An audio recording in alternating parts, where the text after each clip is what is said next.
બીજી તરફ મુંબઈની બદલાતી લોકસાંખ્યિક રચનાને લઈને Tata institute of social sciences એટલે કે TISSના એક રિપોર્ટ ભારે ચર્ચાને લગાવી છે।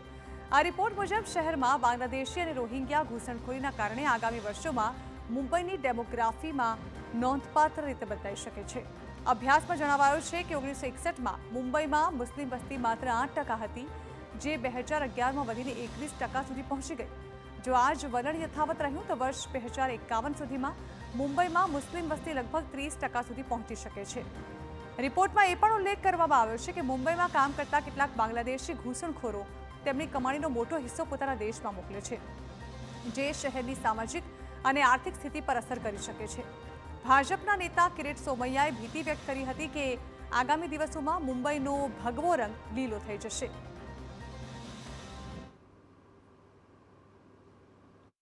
મુંબઈમાં બાંગ્લાદેશીઓનું અતિક્રમણ અને મુસ્લિમોની સંખ્યા ગતિથી વધી રહી છે। Tata institute of social science TISS એક જે રિપોર્ટ આપ્યો છે એમાં કહ્યું છે કે 1961માં મુંબઈમાં 8% મુસ્લિમ હતા, 2050માં 30% થઈ જશે અને હિન્દુ जो 1961માં 88% હતા એ 2050માં 54% થઈ જશે। મુંબઈનો રંગ જે ભગવો છે એ લીલો થવા માંડ્યો છે।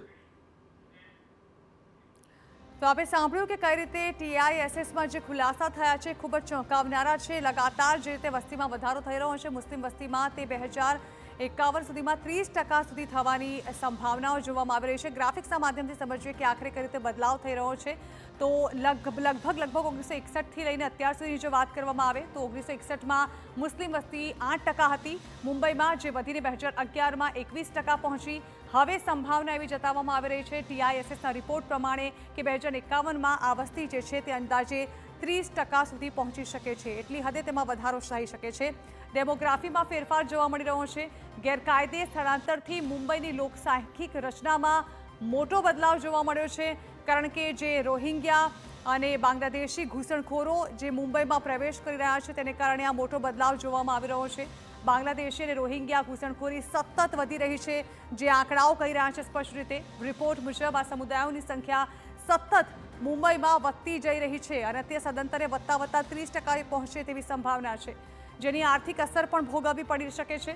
કેટલાક ઘૂસણખોરો જે કમાયેલું ધન છે તે નિયમિત રીતે બાંગ્લાદેશમાં મોકલી રહ્યા છે, તેને કારણે આર્થિક પણ અહીં સંકટ ઊભું થઈ રહ્યું છે અને બાંગ્લાદેશમાં આ જે ધન છે તેનો ફાયદો થઈ રહ્યો છે।